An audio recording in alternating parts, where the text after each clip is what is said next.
Hello. So today we're going to talk about the challenges of mailing physical watercolor paintings through the postal system. I've talked previously about how to mail acrylic paintings, but acrylic paintings are made out of plastic. The acrylic paint is in essence a layer of plastic.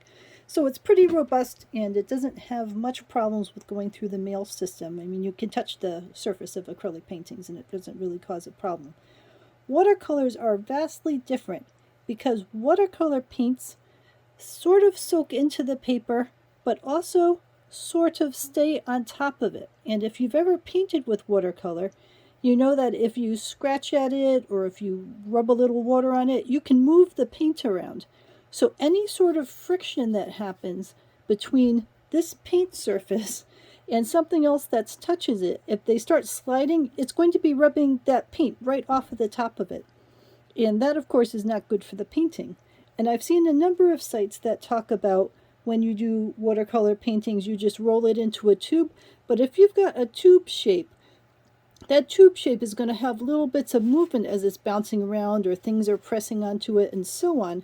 And that's going to cause a number of friction points. And I suppose if you don't care that much about a watercolor and you're just sending something off a camp present for someone that you painted them a flower or something like that, you may not care that it rubs off pieces of the watercolor paint.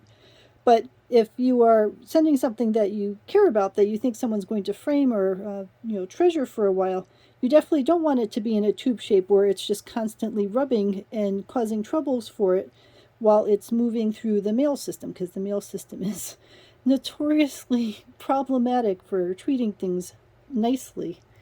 You want to send it flat also, because when the person receives it on the other end, if they put it into a glass frame, you generally want the surface of the paper not touching the glass, because again, the whole rubbing problem and condensation will cause it to stick. And I imagine if you've ever tried to frame photos and you know that if they get stuck to that glass, then they're going to rip off the top of the photo when you try to take it out again.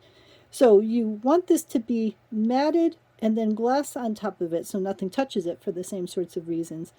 And if you have this paper with any sort of bend to it, then it's likely that a part of the paper is going to then be touching the glass. And then you have all of those condensation and sticking and wearing kinds of issues.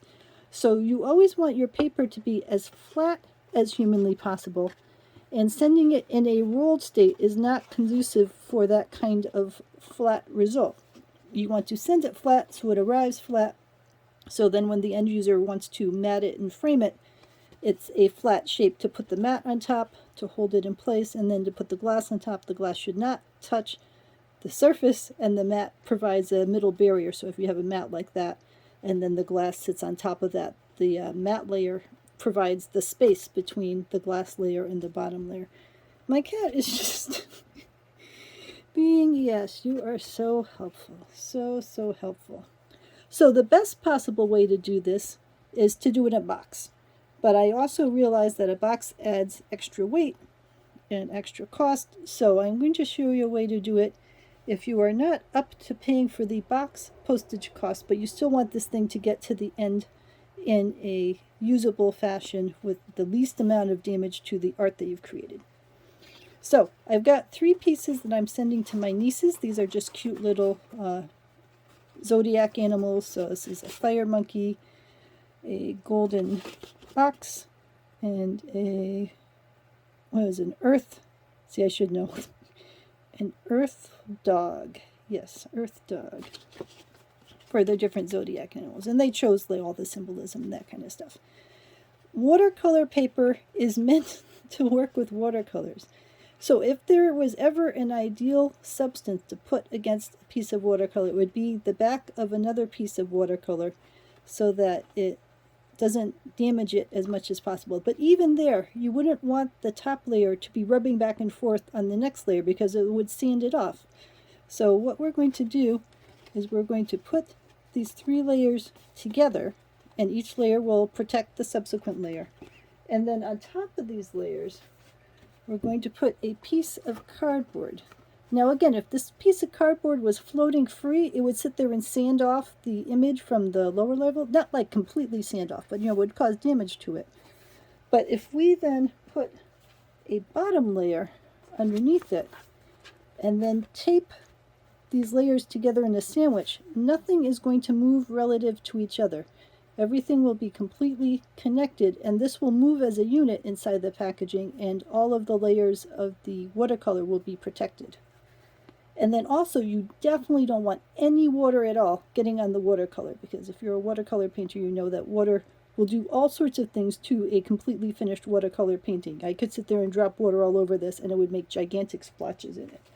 So you want to have packaging which is plastic, which will not let any water in. So don't send it in cardboard stuff, or I don't even know what you call some of these other kinds of envelopes. Manila will say envelopes. Make sure it's a plastic outside, or if you put it in a cardboard box, to put a plastic bag around the inside and seal it before you put it into the cardboard box, because you don't want any chance of it being in the rain or something and moisture getting in there, because that will absolutely damage the watercolors. So I'm going to get a tape. I'm having challenges with the cat, but you know, that is alright. The cat just wants to help. So I'm going to tape the edge of this one around like that.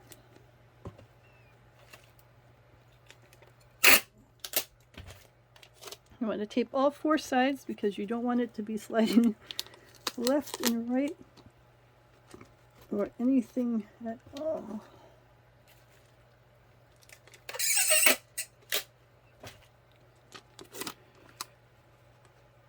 Make sure that it's as sealed as possible.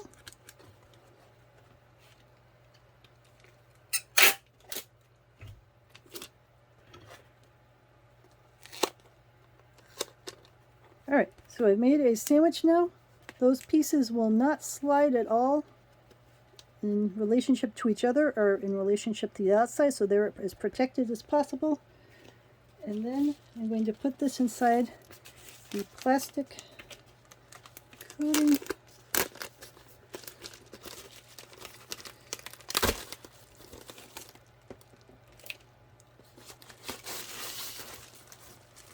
And then it's just a matter of sealing that up. You know, I'm going to toss the card in there for them, but I'll seal that up and then that should be good to go. So that is what I recommend for when you are trying to mail watercolor images. I generally try not to mail them in frames because the cost of the frame, in terms of shipping, it is just so heavy, and there's also the risk of that glass breaking. So I would rather mail them something that is unframed and then have them frame it at their end. It just tends to work better. So let me know if you have any questions about mailing watercolor paintings.